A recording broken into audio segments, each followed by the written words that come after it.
محمد زین بھائی کو لیتے ہیں بھائی. زین صاحب السلام علیکم. وعلیکم السلام سر, کیا حال ہے؟ ٹھیک ہے سر؟ کیسے ہیں بھائی؟ ٹھیک ہیں؟ چھپے چھپے آ گئے. جی الحمدللہ سر. جی سر تھوڑا مسئلہ ہو گیا ادھر ہمارے محلے کی مسجد میں. انشاءاللہ اللہ آپ کو آپ کے بچائے اور رکھے ان کے شر سے. جی آپ کے اور انجینئر صاحب کے خلاف فتویٰ نکل گیا نا. میرے خلاف فتویٰ؟ اوکے. ہاں اس لیے ماز ڈال کے آیا ہوں سر. ویسے میں انڈیا سے ہوں. جی سر. انڈیا کرناٹک سے, میسور. جی سر. سر جی سر میرے کچھ سوالات تھے سر شیعہ حدیث کے مطابق. جی سر. جی سر بسم اللہ. متعلق جی سر. سر الکافی کی والیوم 8 جی سر. چیپٹر 55 حدیث 55 جی سر. یہ ایکسپلین کر رہی ہے کہ زمین کے ارتھ کے نیچے ایک ویل چھپی ہوئی, ایک مچھلی. تو یہ احادیث ہمیں سمجھ نہیں آتی. دیکھیں بیل کے متعلق, بیل مچھلی جو زمین اس کے سینگ پر ہے.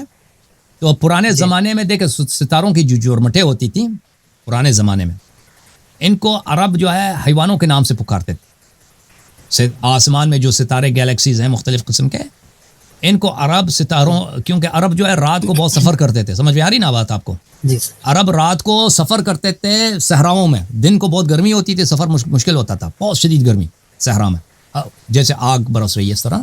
تو دن کو وہ آرام کرتے تھے جب سفر کرتے تھے, اور رات کو سفر کرتے تھے.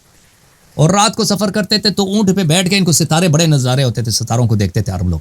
راستہ بھی اسی سے ڈھونڈتے تھے.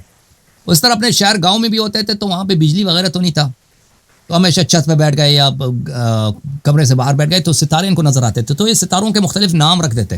سمجھ میں آئی نا بات آپ کو؟ تو ابھی جو بھی زوڈیاک سائنس ہے, جیسے حمل ہے, ثور ہے, جوزا, سنبلہ, عقرب, میزان, یہ جو زوڈیاک سائنس یہ سب عربی کے نام ہیں, اور یہ عربوں کی جانب سے ہے.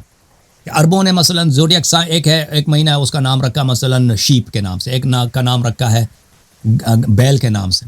سمجھ میں آ رہی ہے؟ تو یہ اس زمانے میں مختلف جو گیلیکسیز تھے وہ ستاروں کے نام پہ ہوتے, ستاروں کے نام عرب رکھتے تھے جانوروں کے نام سے, کیونکہ ان کی جرمٹ جو ہے نا, آپ سن رہے ہیں نا میرے بھائی, ان کی شکل ملتی تھی جانوروں سے. لیکن یہ ستارے کیا کرتے ہیں؟ موو کرتے ہیں. ستارے حرکت کرتے ہیں, آپ کو پتہ ہے. ان کی حرکت جو ہے زمین سے ایک دفعہ آپ کو نظر نہیں آتی, لیکن 100 سال کے بعد, 1000 سال کے بعد ان کی حرکت پر پتہ چل جاتا ہے, وہ اپنی پہلی جگہ پہ نہیں ہے. تو یہ ستاروں کے جو مختلف اشکال ہیں یہ ٹائم کے ساتھ تبدیل ہوتے رہتے ہیں. ستاروں کی جو جرمٹ ہے, کیونکہ ستاروں میں حرکت ہوتی ہے, تو یہ ان کی شکل وہ نہیں رہتی. یعنی پرانے زمانے میں جو مثلا جو بیل کی جو تصویر تھی نا, وہ اب نظر نہیں آتی ہمیں اس طرح زوڈیاک سائنس میں. تو یہ جو حدیث ہے کہ زمین جو ہے اس کے سینگ پر ہے, وہ بیل کے سینگ پر ہے, اس کا ایک معنی یہ ہو سکتا ہے کہ زمین جو ہے نا, اگر آپ فضا میں دور جا کے دیکھیں نا, یہ کرۂ خاکی جو ہے یہ اس ستاروں کے جرمٹ کے اوپر ہے جو بیل کی شکل کی ملتی ہے نا, اور بیل اس ستاروں کی جرمٹ کے اوپر ہے جو مچھلی کی طرح اس کی شکل ہے. سمجھ میں آ رہی بات آپ کو؟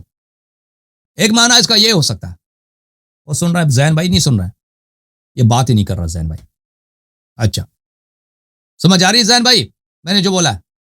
نہیں سمجھ آئی بھائی, اس کو سنا ہی نہیں در, جواب نہیں. ایک معنی اس کا یہ ہو سکتا ہے. دوسرا معنی اس کا یہ ہو سکتا ہے, یہ ایک معنی محتمل معنی ہے, اللہ عالم. دوسرا معنی یہ ہے کہ یہ کوئی ایسی ڈائمنشنز ہیں جو ہمیں نظر نہیں آتی اس دنیا میں.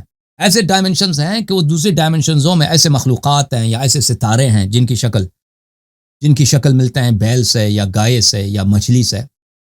تو ان ڈائمنشنز میں زمین ان کے اوپر ہے, ٹھیک ہے نا, یا ایسے مخلوقات ہیں جو یہ عالم غیب میں ہمیں نظر نہیں آتی. تو اس کا مطلب یہ ہو سکتا ہے. اوکے میرے بھائی, اللہ آپ کو جزائے خیر دے.